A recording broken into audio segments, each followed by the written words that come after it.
Hi, I'm Ryan Mitchell, and today I will be exploring the role of piracy in the late Bronze Age Aegean, with a large focus on the research question: how prevalent was piracy in the Bronze Age Aegean, and how did it serve for wealth accumulation and elite identity formation? I will be examining this question using a wide range of textual and archaeological evidence in order to break down what shaped maritime raiding during this period of transition and instability. The Late Bronze Age Aegean, which spans from roughly 1400 to 1100 BCE, hosted a maritime world that was deeply connected between civilizations. Trade networks linked Mycenaean Greece, Minoan Crete, Cyprus, the Levant, and Egypt.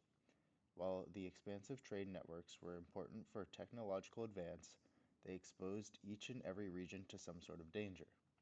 As Jeffrey Emanuel argues in his 2016 academic paper titled Warfare or Piracy, the geographic fragmentation of the Aegean, characterized by the many sheltered bays and scattered chains of islands, created perfect conditions for small-scale naval raids.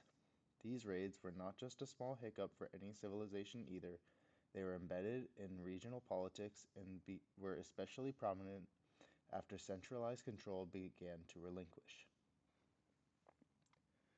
The expanse of naval technology is what most facilitated piracy. The Mycenaean galley, constructed from iconographic and archaeological sources, was designed to be fast, easily maneuverable, and a hybrid ship for both trade and combat needs. As Jeffrey Emanuel explains in his 2013 conference paper titled War at Sea, late Bronze Age ships typically had both sails and oars, allowing for flexibility between moving across large areas of sea and navigating coastlines during assault. The flexibility of these ships' nature reflects the blurred lines between merchant activity, political warfare, and piracy. Piracy doesn't often come up in the historical record directly. However, indirect evidence to piracy is quite common. Linear B tablets from Pylos refer to watch stations and naval developments, which are implied to be in response to seaborne threats such as piracy.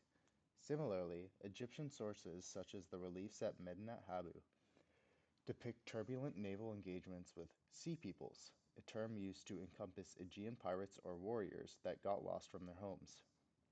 These same records also propelled the idea that piracy intensified as the major powers destabilized, which would make sense given sea peoples was used as a general term, and many of these people were most likely lost soldiers. The Alumbaron shipwreck, dated to the late 14th century BCE, was speculated to be likely a diplomatic or elite trading vessel. It contained cargo such as copper and tin ingots, gold, and luxury ceramics, all items being from high wealth in the eastern Mediterranean. Bernard Knapp and Stuart Manning, in their 2016 journal article titled Crisis in Context, argue that these wealthy trade routes were often home to pirates as well, which would specifically target these sorts of shipments. This means that the pirates were cold and calculating, striking high-value shipments and evidently being able to take down these heavily guarded elite vessels. John Caskey argues in his 1996 journal article, Crises in the Minoan Mycenaean World, that the collapse of palatial centers opened space for destabilizing forces. One of these forces was piracy, which had become much more common as displaced elites and demobilized soldiers had turned to raiding after being cut off from their traditional power structures.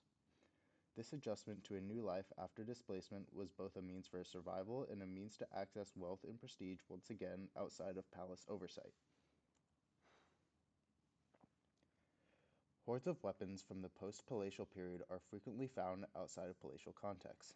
Jeffrey Emanuel explains that these hoards in his 2015 book chapter, The Late Bronze Age, Early Aegean Age Transition, noting that they usually include swords, spears, and armor that is consistent with mobile warrior groups. Instead of being deposited back to an area of central control, these caches were found all over the Aegean, suggesting that they were remnants of autonomous groups of warriors acting as pirates. Weapons in the late Bronze Age Aegean served not just a functional role, but a symbolic role as well.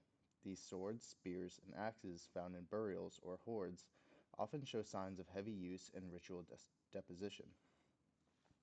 Louise Hitchcock and Aaron Mayer, in their 2014 journal article, Yo Ho, A Siren's Life for Me, speak to how material culture was incredibly important to the social standing of pirates. Successful pirates would display their loot as a showing of their success and skill, which would serve to scare off others oftentimes. The notion of making oneself known as a pirate challenges the idea that piracy was completely outside of normative society. Iconographic evidence, such as the Mycenaean frescoes, traditionally depicts scenes of palace elites. However, Molly Green, in her 2010 book chapter titled The Age of Piracy, notes that the visual language of warfare was adopted by pirates. Oftentimes, pirates came from elite descent or had aspirations to gain elite status through their work, and would mimic the elite imagery present in frescoes. The possession of many foreign goods and elaborate weapons was important for backing their authority, especially in regions where centralized control had been lost during the collapse. Jeffrey Emanuel's 26th journal article titled Sea People in Egyptian Garrisons gives us a key insight to the role of sea peoples after the collapse. He notes that at Bethshean, the re-evaluation of the iconography reveals that these people were not always outsiders. At times, they were integrated into local garrisons and defense systems, sort of like they were being contracted as extra fighting power. This indicates that there is some sort of fluidity between piracy and military service, wherein pirates would gain wealth and elite status in the long term through a stable job. Jorrit Kelder writes in his 2024 book chapter titled Trade, Piracy, and the Protection of Sea Lanes that there is a massive importance in securing trade routes. One method of this was tacit acceptance, meaning an unspoken bribe in which both sides agreed to be peaceful and cordial in the future.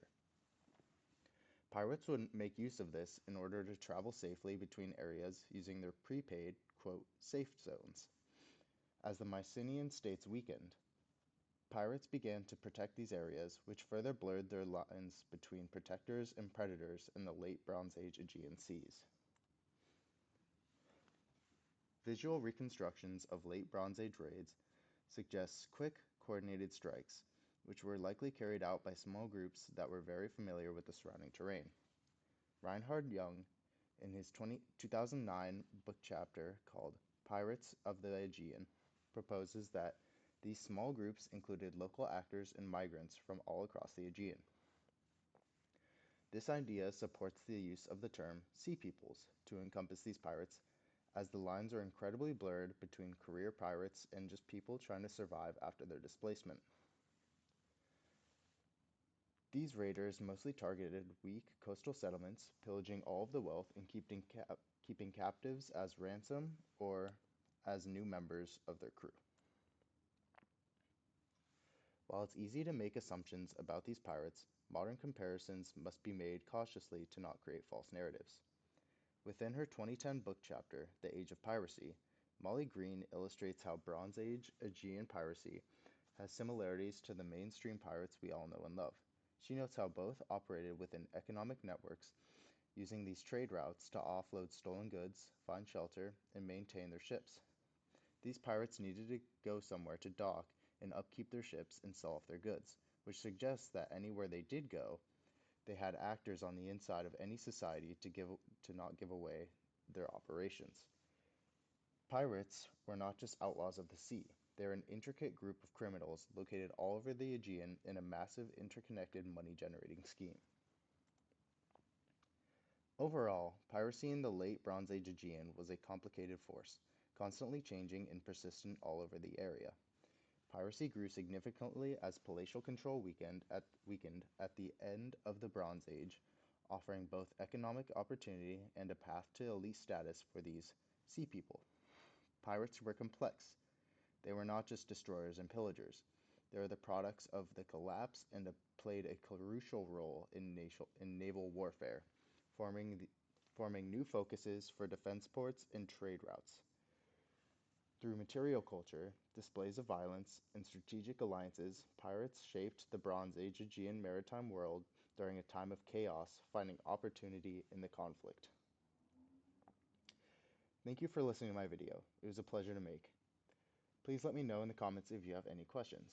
And here are my key sources. The key ones are at the top that were mentioned in the slides, and all the other ones were not directly mentioned but were used in my research. Thank you.